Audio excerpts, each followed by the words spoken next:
All right, y'all. Welcome to Channel 49 TV and also News Break.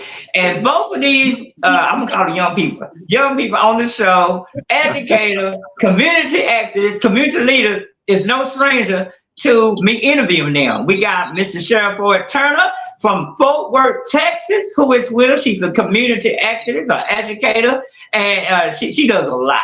And we also have Mr. Joe Taylor, who is a educator, school teacher from the Dallas ISD, and also a former candidate who ran for mayor of Dallas, who is with us. Not mayor, city council. Okay, city council of Dallas, who is with us, Mr. Joe Taylor. I want to thank both of y'all for being on this segment with us. And you already know today is a very special day because this is the MLK, and we just want to kind of talk about where do we go from here? And but before we answer that, how did we get here? So first of all, I want Mr. Sheriff Floyd Turner to introduce herself, and then we're gonna let Mr. Taylor also introduce himself.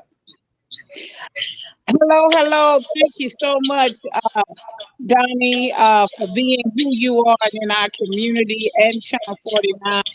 I'm Pastor Sharon Mason Ford Turner, community activist, servant. Just will do all I can to make sure, and a historian. Because I started watching Dr. Martin Luther King March as my parents just sitting watching, and I thank God I've been a part of parades ever since the assassination, and we started in Texas marching. So just glad to be here. It's such an honor to be interviewed today on this historical day. As Dr. King would turn 95 today. If he Wow. living. Okay, we also have Mr. Joe Taylor, who is a educator, a former running for city council, and also community activist. Welcome to Newsbreak. Well, thank you. Again, thank you. I'm always willing to help in any way that I can and to share what little bit I know about life and my experiences. And so I'm a retired educator. Okay. I taught in Fort Worth ISD, Dallas ISD, and I retired from Soto, and I also worked on the college level in Arkansas, Minnesota, and here in Texas. In addition, so anyway, and I've run for a council. I am involved. We need people who are committed. And yes. You are committed, like Sister Turner, Reverend Turner. For the case is when there's a call, you move, and sometimes when there's not a call. Yes. So how did we get here today? Yeah, and we're definitely going to talk about that. But first of all, let's talk about the history, because Martin Luther King have done so much, and he's still, even though he's no longer here, he's still doing a lot more for our community and for our nation. So let's talk about that. Where did we come from to where we going? Sister Floyd, you want to answer that? Well, we came from slavery.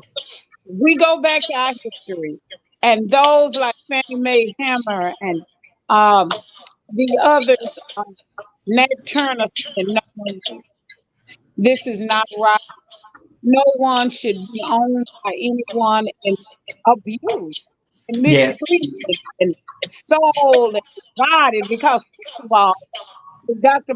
Martin Luther King said in one of his interviews that he was so above his time when he said that we were involuntarily put here in chains. So that's where we started, because the chains have to be broken. Dr. Martin Luther King Jr. started being a man of God, being called to do a work. And I'm glad that I'm part of that I saw it, and that I'm going to continue to march, to stand, and to vote, to make a difference in us having the dream. That's how we got here. Amen. That, you know what? I can't say nothing else on that. But that's perfect explaining. Mr. Taylor, let's talk to you. Tell us your version. I'll just augment what Reverend Sister Turner shared. We came from Africa, but what we have to understand is that long before the Europeans began exploiting the continent, not only of the precious possession, which is a human being, that was a amount of wealth that was there and still is. But we're talking about civilizations that really existed thousands of years. While the Europeans were still in caves and doing all of these horrible things within their own group, we had progressive societies and whatsoever. So there was a need for free labor, and free labor built this country. Free labor built this country. So they brought our folks here, and they didn't come, they didn't volunteer to come. And what the case is, they didn't come be an apprentice to anybody in terms of how they've twisted the story. So anyway, so here we are, and Dr. King is just one of literally thousands of people, many folks that we will never know about. That we will never know about, who made contributions to sacrifices. But anyway, I believe that Dr. King had a calling, and that calling led to his being assassinated for doing God's will and making a difference. So that's how we got here. But it wasn't easy. We have to remember now, it wasn't easy. Reagan took a long time to sign this bill to make February 15th a national holiday, and we are still in a struggle. Yes, we are. Yes, we are. I definitely agree with you on that. Let's talk about this too, because so many young people, our generation know about it, but so many young people out here today still don't know who is Martin Luther King. Tell us, why do you think that's going on? Well, Mr. Donnie and Mr. Tate, it's sad to say that we are wanting to continue to fight the dream, make sure the dream is real, and so many want to forget. And so with all different things, with so much information about Dr. King, the videos, the speeches, what he did, so many are not wanting to show that. Even in our schools, we know of them not wanting the Black history. Even if we go to Florida, the scientists and all, not wanting our history to be shared. And it's unfortunate, yes it is, that we will not do some things that maybe we need to do by trying to make sure that we teach and change our children, and children teach and train their children, because this has been a 50-year continuation. When I started watching and having the parade, and my children were involved in every parade. My grandchildren have been involved in every parade. We just did one on Saturday, and it was a 4-for-4 parade. So many people were there in our community willing to get involved, and my children, my grandchildren were right there. So we've got to make sure that we continue the dream and the legacy of sharing about all of our history, but I believe especially because it is a national holiday, and we're grateful that it is that Coretta King, his wonderful wife, was willing to do whatever she needed to for that to become a reality. And it is, and I'm living the dream. I'm living the dream. My shirt, living the dream. Yes, I am. Thank you. All right, Mr. Ted, what you got to say about that? Well, in terms of for where we're going, I was listening. So repeat the prompt. repeat what it is I'm supposed to be addressing so I can stay on track? Oh, we were just saying, where do we go from here? And she answered perfect well. But I do want to say this: with everything that's going on now, if Martin Luther King was here today, would he be pleased with our country? Yes or no?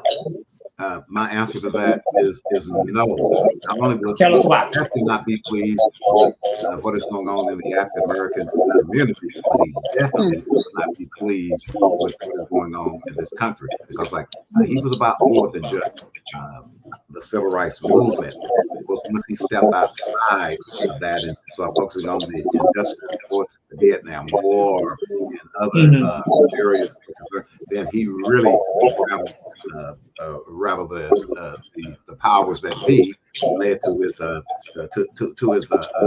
assassination. So what do we go from here? First of all, we've got to decide ourselves. We have forgotten where we have come, and then and so we really are teaching, not working with our kids the way Sister Turner is sharing there. We're not doing that. They're definitely not doing that in the school. That's so true. I'm fortunate to be able to teach American history at the Soda High School, but I had to go to the principal. And because I found all of these Black history books there, it wasn't being taught. And the little time that it was a white guy that was teaching it and stuff like that. And so I saw these books, and so the principal said, "Well, let's say you're gonna take care of the course." I said, "I don't mind, but we have people in place that are as much our enemy as the oppressor, and they're politicians. They're elected. They get elected. They don't do what they're supposed to be doing. They're looking out for us, and then they'll get out in the streets and they'll march." I'm tired of walking, and I'm tired of praying. Okay, so I've been doing that for all my 77 years knowingly. Okay, so how do we prayer without works, faith without works is dead. So we not only participate in the parade. So if we really live in the dream, so why aren't there more like banks? Why aren't there more politicians that are committed to it? Why are some of the people with all of this money, like athletes, why are they not investing in banks and then really doing? I know there are a few who are doing so. So we caught up with all this drama in terms of what's going on in Hollywood and helping us at all. Yeah, you're right. So let's stop talking and let's do more. Make some action, right? Let's do more action. That's gonna. Yes. One thing I want to share right quick is that teaching you as government, I would that the listeners would. Somebody's phone is got some echo in it. Well, I'm on my computer. Okay. I'm on my computer. But anyway, it may be your phone with the echo. Okay. I'm on my Facebook. Okay. So now I don't hear it now. Okay, go ahead. Okay. Well, one thing I wanted to say, I just lost my thought on that, is that in terms of where we're going, and I'm sorry, I got thrown off. Oh, I'm sorry. That's what I was about to say. Yes. It was about the United States Constitution. I'm a constitutionalist, and I love the document. Of course, I was in pre-law undergrad, and so I love that document. But the thing is, I would that the listeners would take a couple of minutes and ask that Google woman, Siri, whatever her name is, show me the preamble to the United States Constitution. In there, the people that wrote this document that was adopted by all the states in 1787, when they wrote that, they put in there in the preamble that to secure, I'm just kind of jumping in there, but to secure the prospects of liberty and what the case is for ourselves, and then they put in there to our posterity, not prosperity. To our posterity, posterity. That was the future. Those were the folks that were going to be here that look like them in 2020, 2024. In 2024. So what are we doing for our posterity? Beyond the marches, the speeches, and the awards, etc.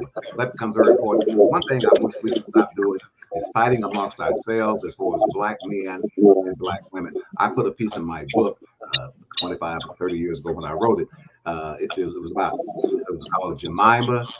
What was it? Jemima and Porgy versus Ben and anyway, versus Ben and Porgy.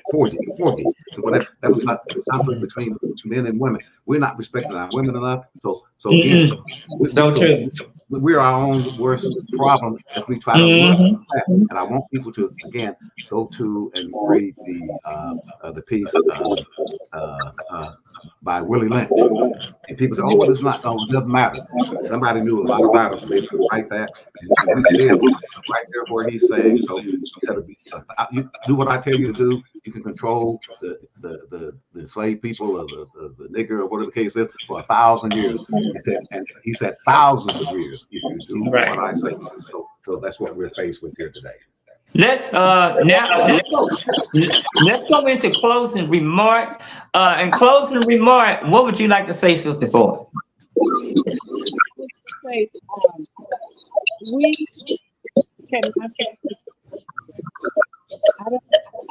can't hear you. Yeah. Can you hear me? Yeah, a little bit. It's a lot of echo going on your side. Now I can hear you. Okay. We continue to remember. We do have a responsibility to make it better. Our persons coming after Dr. King did for us. He was willing to continue to march, to continue to vote. He wanted us to have all our rights, prosperity, everything. The economics, the not fighting unwanted wars, the Vietnam, all of that. He was willing to continue to do that. And I want my closing remark. As 95 years of age and 55 years since his assassination, we should be able to continue the fight. As Mr. Tate said, that we've come a long way, and it takes a lot. It's not something that happens overnight. And we both being seniors, I'm 70, he's 77. We saw many things happen. We saw some change, but we're not done yet. It's not over. I have a dream. Remembering Dr. Martin Luther King Jr. and his legacy. 2024. Wow. All right. Mr. Ted, we're gonna let you close it out. All right. I wanted to say thank you so much, Brother Donnie, for contacting me to participate. And any time that I'm available and I'm breathing, I'll do my very best to share what little bit I know, what little bit I have experienced. But anyway, so I have a question for those who are listening. What have you done? What are you doing? What is it that you will do? And I'm going to close with this piece that I put in my book. And it's about 5 or 6 sentences. And it's about my orientation to life and the challenges of life, whatever it might be. We all have challenges. It says we got to figure out who we are and where we stand as individuals. When we do that as individuals, then we can come together collectively. We've had problems doing that. But anyway, I put this in my book. It's not very long. It says, no, N-O, cannot, C-A-N-N-O-T, do not, D-O-N-O-T, why, W-H-Y, quit, Q-U-I-T. What do they mean? But someone's familiarized me with them. I want to be a conformist, but they are not part of my psychics. They pose obstacles to progress for some and excuses to do nothing for me. Yes. And that's my closing remark.